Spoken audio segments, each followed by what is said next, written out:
Salut, c'est Tristan. Aujourd'hui, je voudrais te parler d'un projet sur lequel j'ai bossé pendant plusieurs mois et dont je suis assez fier. Il s'agit de la remise en état d'un deux roues particulier.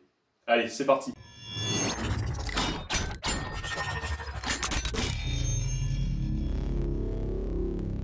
Sans plus de suspense, il s'agit d'un Solex Micron. Solex, ou Vélo Solex, est une marque de cyclomoteurs français, produit à plus de 7 millions d'exemplaires de 1946 à 1988 sous différentes formes.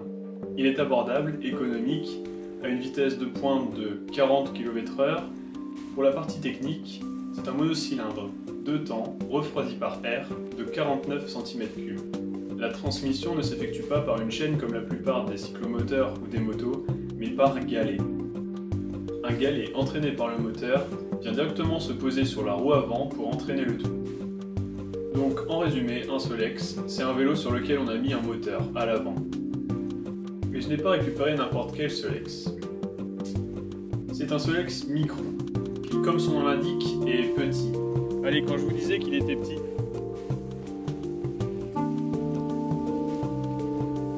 la selle est à 65 cm du sol et le plus haut du guidon à environ 85 cm. Celui que j'ai récupéré a dormi pendant 30 ans dans le garage de mon grand-père. Je l'ai récupéré il y a moins de 2 ans. Je le voyais dépasser à travers des planches et autres bricoles et je ne savais pas ce que c'était. Il a fallu que je me renseigne. Pour cela, j'ai été sur internet évidemment, où j'ai trouvé des renseignements intéressants. Il m'a fallu déterminer quelle marque c'était, je connaissais absolument pas les Solex. Et petite anecdote, j'ai découvert que c'était un Solex grâce à la pompe à essence. Et à la plaque, vous pouvez marquer Solex en grand à l'arrière du micro. J'ai aussi découvert un groupe Facebook qui s'appelle Les Amoureux du Vélo Solex. Et ils vont vraiment aider à trouver des éléments de réponse sur des questions que je me posais à propos du moteur, du cadre, etc. Il ne restait plus qu'à me lancer. Donc il a tout d'abord fallu que j'extirpe le Solex de là où il était entreposé, donc derrière des planches, etc.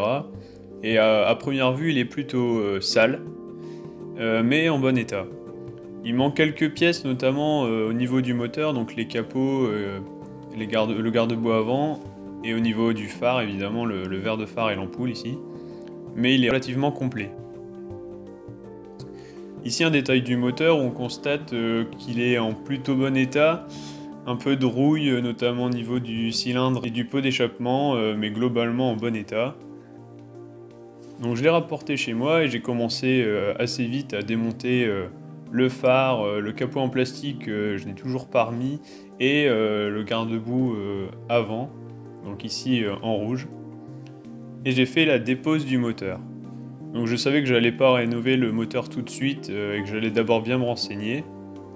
Donc j'ai retiré le plus de pièces possible que j'ai entreposées dans une étagère car ça prend vite de la place.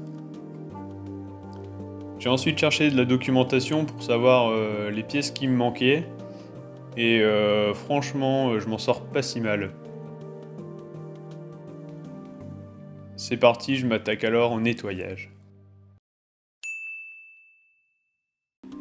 Une brosse, de l'eau chaude et des chiffons, et c'est parti pour frotter, frotter, frotter pendant plusieurs heures. Et le résultat est plutôt sympa.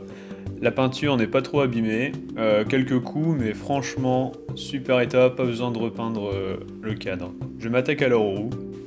Donc je la démonte entièrement, je graisse les roulements, je nettoie la visserie, j'oublie pas de vérifier les freins. Et une fois remontée, c'est une roue comme neuve. Bon, évidemment, je résiste pas, je remonte les roues sur le cadre et je fais un petit tour de draisienne. Mais retour au travail avec les freins, que je nettoie la paille de fer. J'en profite pour également nettoyer les poignées. J'en profite pour accorder la poignée de frein au frein arrière ici. Donc les deux freins sont des freins à tambour et je teste le tout. Ça freine sec. Mais il faudra que je teste ça en conditions réelles pour les derniers réglages. C'est autour de la fourche que je démonte, je vérifie les roulements et je passe un peu plus de temps sur le guidon, je le frotte à la paille de fer. Il est pas beau là?